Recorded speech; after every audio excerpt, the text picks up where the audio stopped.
भोरच्या रायरेश्वर किल्ल्यावर उभारलेल्या डिजिटल शाळेची असामान्य गोष्ट, जिथे रोजच्या जगण्यासाठी संघर्ष करावा लागतो, जिथे जाण्यासाठी कुठलीही वाहतूक व्यवस्था नाही, अशा ठिकाणी खरं तर इमारत उभारून अंधारात ज्ञानाचा दिवा लावणे हे हे अशक्यप्रायच आहे. परंतु जिद्द असेल तर हेही शक्य करून दाखवता येते आणि ते दाखवून दिले आहे. ते जिगरबाज युवकांनी आणि त्या प्रयत्नांना साथ दिली ती ग्रामस्थांनी. भोरच्या रायरेश्वर किल्ल्यावर नुकताच अनोखा सोहळा पार पाडला होता. निमित्त होते ते जिल्हा परिषदेच्या शाळेच्या नूतन इमारतीच्या उद्घाटन समारंभाचे. रायरेश्वर किल्ल्यावर जिल्हा परिषदेच्या शाळेच्या देखण्या इमारतींचे मान्यवरांचे हस्ते लोकार्पण झाले, याचे साक्षीदार होता आले. परंतु ही अशक्यप्राय गोष्ट शक्य केली आहे ती श्रीगोंदा येथील अग्निपंख फाउंडेशनने. दुर्गम भागात शाळा उभारणं ही कल्पनाच वेगळी आहे. ती अशा पद्धतीनं भोर तालुक्यात रायरेश्वर किल्ला, छत्रपती शिवाजी महाराज यांनी सवंगड्यांसह स्वराज्याची शपथ घेतलेले ऐतिहासिक ठिकाण, नागमोडी वळणे घेत प्रचंड डोंगर चढून शिडीच्या सहाय्याने आपल्याला काही अंतर पायी चालत किल्ल्यात जावे लागते. सुंदर वातावरण असलेला हा किल्ला पाहण्यासाठी अनेक पर्यटक, ट्रेकर आवर्जून भेट देण्यासाठी येत असतात. या ठिकाणी अग्निपंख फाउंडेशन श्रीगोंदा येथील काही कार्यकर्ते, ट्रेकर्स हे किल्ल्यावर ट्रेकिंग साठी आले होते.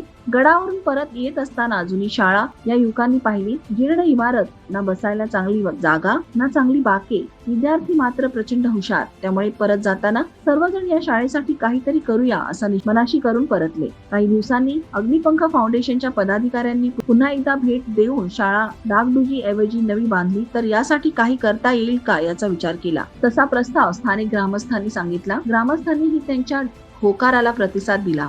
Shivdurg trekkers, Shrigonda Belwandi trekkers, Belwandi Shrigonda cycle असोसिएशननेही प्रतिसाद दिला. पुढे शाळा बांधायची, परंतु साहित्य आणायचे कसे, त्यासाठी वाढणारा खर्च कसा करायचा, यांसारख्या अनेक प्रश्नांचा डोंगर उभा राहिला. मात्र अग्निपंख फाउंडेशनने उमेद सोडली नाही. छत्रपतींना सलाम उपक्रमाअंतर्गत समाजातील दानशूर व्यक्ती, संस्था यांना मदतीचे आवाहन करण्यात आले.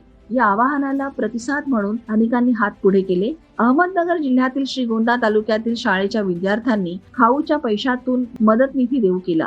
इमारत निधीसाठी मोठी मदत जमा झाली.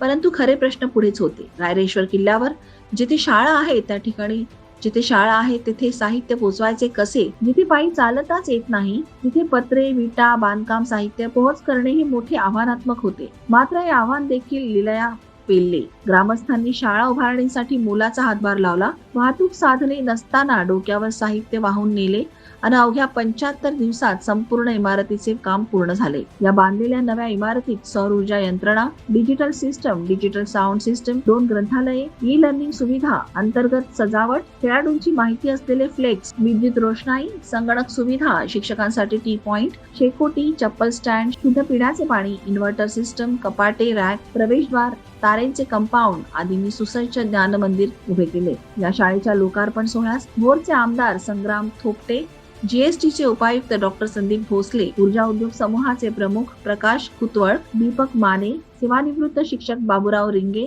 गट विकास अधिकारी किरणकुमार धनवडे, विस्तार अधिकारी गोरक्षनाथ हिंगणे यांसह उद्योजक जलिंदर निंभोरे, विविध क्षेत्रातील मान्यवर आवर्जून उपस्थित होते. या आगळ्यावेगळ्या उपक्रमाबाबत बोलताना अग्निपंख फाउंडेशनचे उपाध्यक्ष गणेश डोईफोडे, दिलीप काटे यांनी सांगितले की भोरच्या दुर्गम भागात लोकांच्या सहभागातून व समाजातील दानशूर व्यक्तींनी केलेल्या मदतीमुळे देखणी व डिजिटल शाळा उभारता आली. याचा आनंद खूप मोठा आहे. ऊर्जा उद्योग समूहाचे अध्यक्ष प्रकाश कुतवळ यांनी सांगितले की ट्रेकिंग करून येत असताना ही शाळा पाहिली, विद्यार्थ्यांचे होणारे हाल पाहिले, त्यातून ही शाळा व्हावी यासाठी प्रयत्न करण्याची गरज होती. त्या दृष्टीने आव्हानात्मक काम सर्वांच्या साथीने पूर्ण झाले. त्याचा विद्यार्थ्यांना मोठा लाभ होत आहे. हे चित्र सकारात्मक ऊर्जा देणारे असल्याचे मत कुतवळ यांनी व्यक्त केले.